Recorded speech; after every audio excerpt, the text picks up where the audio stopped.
When people look at it, it looks crazy. That's a very natural thing. Sometimes when we look at it, it looks crazy.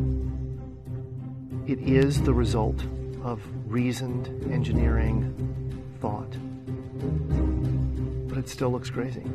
From the top of the atmosphere down to the surface, it takes us 7 minutes.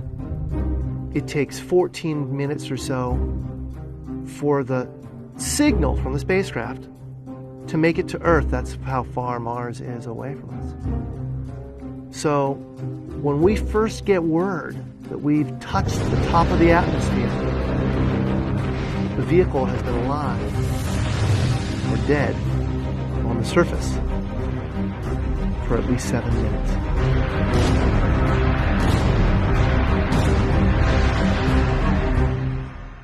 Entry, descent, and landing, also known as EDL, is referred to as the 7 minutes of terror because we've got literally 7 minutes to get from the top of the atmosphere to the surface of Mars, going from 13,000 miles an hour to 0 in perfect sequence, perfect choreography, perfect timing, and the computer has to do it all by itself with no help from the ground. If any one thing doesn't work just right, it's game over.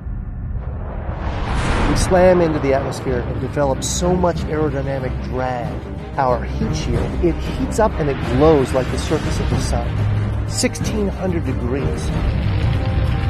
During entry, the vehicle is not only slowing down violently through the atmosphere, but also we are guiding it like an airplane to be able to land in a very narrow, constrained space. This is one of the biggest challenges that we're facing, and one that we had never attempted on Mars. Mars is actually really hard to slow down because it has just enough atmosphere that you have to deal with it. Otherwise, it will destroy your spacecraft. On the other hand, it doesn't have enough atmosphere to finish the job. We're still going about 1,000 miles an hour. So at that point, we use a parachute. The parachute is the largest and strongest supersonic parachute that we've ever built to date. It has to be able to withstand 65,000 pounds of force, even though the parachute itself only weighs about 100 pounds.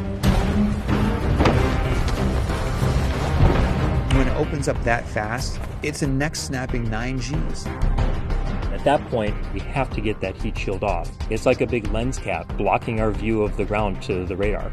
The radar has to take just the right altitude and velocity measurements at just the right time, or the rest of the landing sequence won't work. This big, huge parachute that we've got, it'll only slow us down to about 200 miles an hour. And that's not slow enough to land.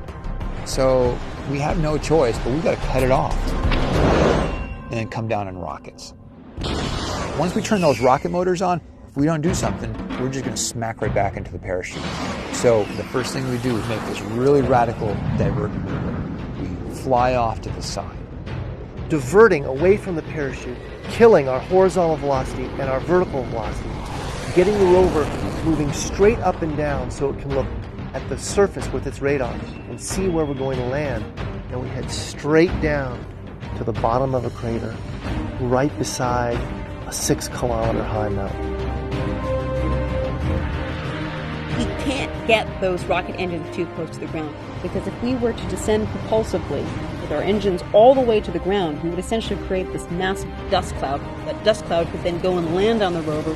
It could damage mechanisms and it could damage instruments. So the way we solve that problem is by using the skycrane maneuver. 20 meters above the surface, we have to lower the rover below us on a tether that's 21 feet long and then gently deposit it on its wheels on the surface. As the rover touches down and is now on the ground, the descent stage is in a collision course with the rover. We must cut the bridle immediately and fly the descent stage to a safe distance from the rover.